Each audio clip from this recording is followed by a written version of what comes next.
want to catch you up on what God is showing us, and it's very exciting. For those of you who have been here for a while, you'll recognize the picture, and that space there on the left is for you to draw this picture however you want.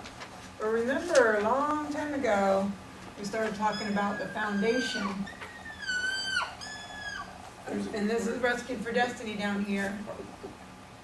And that God had us down here in the deep for so long, right? Building those foundational pieces. It was each person as a living stone being built into this foundation. And all the things about relying on God, going there with God, quickly responding and things like that. And I remember one time, Sherry, you saw that we were plowing through this way, widening things out, we were very much in the deep. And that this is the foundation. And we weren't above ground for many years. And we were down in this foundation part right here. And it really is wider than that, so let's go ahead and widen it out.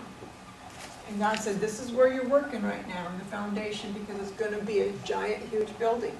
Well, good news, as we've transitioned in the last 6 months, as God had us in this transition, and now we're fully in J2A Army, we are now in the building He showed us.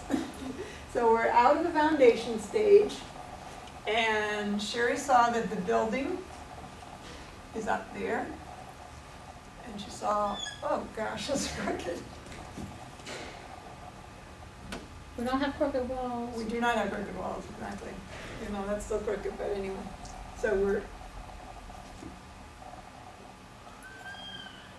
the walls are up, so this is the J2A up here. So in that he's been talking about J2A, J2 Army, establishing all that. The walls are up, and then within the building, this is what she saw this week, that he is, he says, we're working within here of all the stuff that goes in between the walls. Okay, so like here's a wall, in the next room there's a wall, but in between there's space, right? Well, what kind of things go in between the walls in a building or a house? Insulation, electrical. Insulation, plumbing, electrical, plumbing, gas lines. gas lines, you guys know that, HVAC, the air ducts, pipes, and you don't see any of that, right? But it's all back there. Why? Why is that stuff important? Because we need it. We need electricity and water and sewer and power to operate. Power to operate. Ooh, that's good. Power to operate. You need all that for the functioning of what the building is. Otherwise, you're just in a shelter, like a lean-to, like back in the old days. And as I was thinking about this, I'm like, oh, I'm so glad for indoor plumbing. Can we just pause and say thank you for that? You know, so otherwise you just have a building that you can come into, but it really wouldn't have a whole lot of function. But in the day and age we live in, it's great. Smart people know how to do all this and build this in so we have all this function. So God says the stage we're at now, with Him in charge, He's the master, and He is building in all the stuff between the walls. Okay, the pipes, electrical and everything. And specifically on Wednesday, God said that He's building in the electrical system. And it was so cool because Sherry sees this picture from God, and it was a diagram of the electrical plan. Now she's familiar with that, but I'm not. So she describes this whole thing, and I put an example there for you on your page, because guess what? That was Wednesday. The next day I go to Staples to copy the pages for that meeting that I had at Youth for Tomorrow. And on Friday, so I was getting copies made, and there they had these giant pieces of paper that they were making copies of, and it was blueprints. So the lady, while she was helping me, was also running over there, putting the blueprint into the machine, and then running back and helping me. So the first couple of them were just the floor plans. Well, I've seen floor plans before. You know, here's the bedroom, here's this and that, just the floor plan. Well, she picked up one, and I looked down, and it said electrical plan. And I had never seen one before, but it was exactly what God was talking to us. And it's so fascinating, but what they do, they have the whole plan of the building, and they show, okay, here's going to be a light, here's going to be a light, here's going to be a ceiling fan. They have these little symbols for them. And then they draw dotted lines to go, or one of them I saw was solid lines, but whatever. Lines that show where the electricals run. Of course they have to have a plan. So whoever's building the building, when the wall's open still, they're knowing where to put everything. So they're putting in where all, they put little dollar signs, I think, for where all the sockets are. And if you can see that picture bigger, you can see there's a key there. And it shows you all the different kinds of things that need electricity and all the different components of it. And there's this whole plan. And then when they put in the electrical, they do what's called a roughing in, I learned, interior roughing in. And they put everything in place, and then they have the inspector come. And when the inspector says it's good, then they can make it, they can finalize it and get everything permanently into place. That's right. Okay, thank you. I did learn that. So it's really fascinating. And God said, guess what? He is the master electrician. So he is doing this perfectly.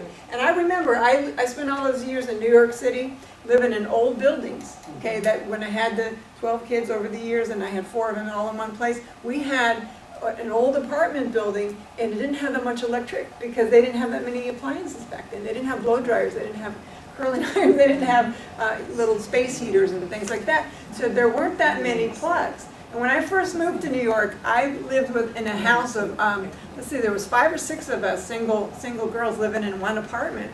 Well, there weren't that many receptacles, and it wasn't wired to handle that much need for power. So we had to be real careful, because if somebody in one room had the blow dryer going, okay, 6 girls, right? Blow dryer going, and someone turned on the iron in another room, it would blow the fuse. Right, right. And they were the old-fashioned kind of fuses where you had to take, like, it was like a glass. You had to buy them, first of all, And replace them. to replace them. It wasn't just that you flipped the switch like now. Again, thank you God for modern technology, but back then we had to go buy them. None of us had very much money, and someone had to run down to the basement, which that was a whole nother scary. I probably had parts from going down to the basement. And visit the little rats down there and everything, and change the fuse, and then go back up and say, sorry, I forgot. You know, so it's really important to have good electricity. And what God is saying that He is designing right now in the building that He's building is that He is designing it to the maximum power. Okay? And He knows how to do that. So what does that mean for us? And what does that mean for the J2A Army? What His plans are? He wants us operating in maximum power, His power. Yeah. Isn't that cool? Yes. So He knows how to do this. So these things that Sherry taught today, things we're talking about being able to understand perspectives and being able to take our whole beings continually to God, letting Him come in and letting Him challenge and change and fix those poor belief systems to be matched up with how He thinks and what the truth is, what reality really is. As that's getting fixed, that's the electrical system in J2A getting fixed, so that what? So that God's power can move through us. So that again, when we're operating as a group, but as individuals, but as a group, as the Army, then as God's telling you, do this, you do this, you do this, and we're all doing it, it's under God's leadership because He's at the head. No person's the head, God's the head, and so we're going to be moving in His power to the maximum power. That's what He's building now. Okay? So even though it's like, okay, well, now I got to take myself to God. This hurts. It's hard to have my belief systems challenged and all that. Well, this is the reason. Okay, we are going someplace. And again, let's all jump in the rushing waters as much as we can, where we're open to God, where we're just flowing and relaxing and saying, okay, this is a part of me. Let's just go there, God. Let's keep on going. I'm not going to stop. And that's Him putting in electrical. Isn't that exciting? Yes, very. Yeah, I was so excited to hear that. And plus we're out of the basement. Yes. Although we were happy here, this was awesome. Because I asked Sherry today, I said, Sherry, do you mean there's walls actually? When did these walls go up? But really, you know, I looked in our records and it was the end of October when when God first started speaking through Sherry, saying who the people were the leader of, you're the leader of, you're the leader of this in the J2A Army. Yeah. And then as we went through these six months, that is fleshed out. So that's the walls going up, and we didn't even know it. But now He's in the electrical system, and He's got a master plan. And when we prayed on Wednesday, one of the things I was seeing is these boxes. We're not put in there by God, but what the enemy tries to do in our lives is put these I saw these big metal boxes. I shouldn't even say that they were on the plan, because this is God's plan. But just in general, I saw these boxes that were there to mess up the electricity. And the enemy's plan is in each of our individual lives, and then us collectively, that we would be short-circuiting, that we wouldn't have the plan, these connections wouldn't be here, or the power's only going to go down here and not to the rest of the building. That's what he wants to do. But God had us in prayer, and everybody, as God has you praying through the next month, pray for this. And God showed you, just pray for each other, pray for yourself, that God would remove these blockages. He would remove this. He would fix what's short-circuiting, and then rewire everything in each of us. Okay? Because the building is representing us and God's army. We need a split meter. She said we need a split meter. Yeah, something that we put a request in for, so that, well, the way that it works for us is so the house can operate under a low pressure system so it doesn't blow out the appliances. And then on the outside, it goes under 2 PSI, which is 2 pounds per square inch, so that the appliances outside, because they always have high BTUs, like a pool heater's 400,000 BTUs, where your stove might be 15 or 20.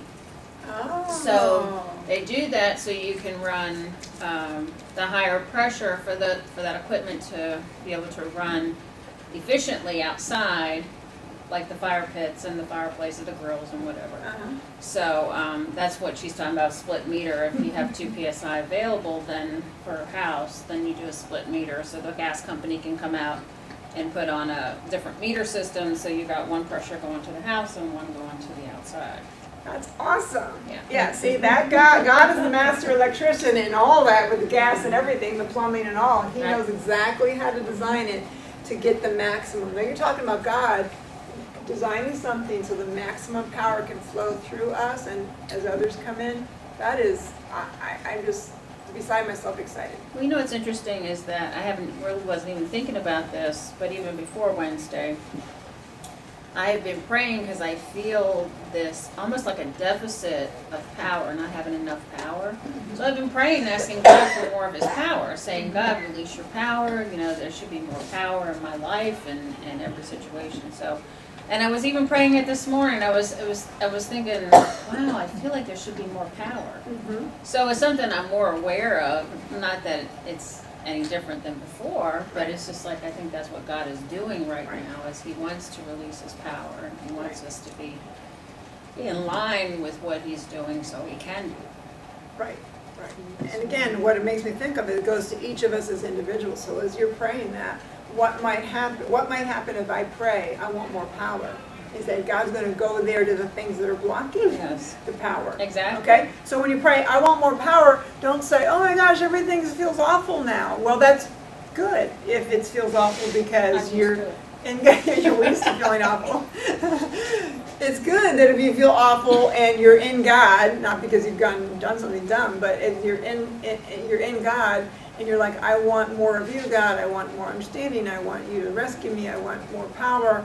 If you feel awful, that's because He's going there to the deep places. It reminds me of the foundational, the core beliefs that you mentioned earlier, about going to where it's cracked. Where is it cracked? He's got to open that up, pull out the pieces. And is that painful? Yeah, but the results are really good. And the alternative is to keep on building with a faulty foundation. So the alternative here in the electrical system is to keep on saying, hey, I want your power, but you can't go inside me? What's that? And when God does the work and He does it, then He fully repairs and fixes whatever's wrong to His pristine condition, so you never have to go back there again. That's the wonderful part of it, is that once you're rescued, you're rescued. You don't have to go back and rescue those parts again. Right. Same thing with the foundation. Once God fixes the foundation, it doesn't have to be fixed again. Right, and so it's not a striving, it's not a never ending, never getting anywhere. Again, that goes with that rushing water. It's like, okay, God, I'm just jumping in. There's no way I can walk. There's no way I can even hold myself up or navigate this by myself, but I'm just trusting in you. And just take me there. And that's what, if we have a whole group of people that's doing that, He's doing the electrical. So the electrical, like always, anything God does is first coming inside us and then in among us as a group. Right. And that, because this is a living building. This is not a stagnant building. This is a building that's going to move, and God's the head of it. So, very good. Yep.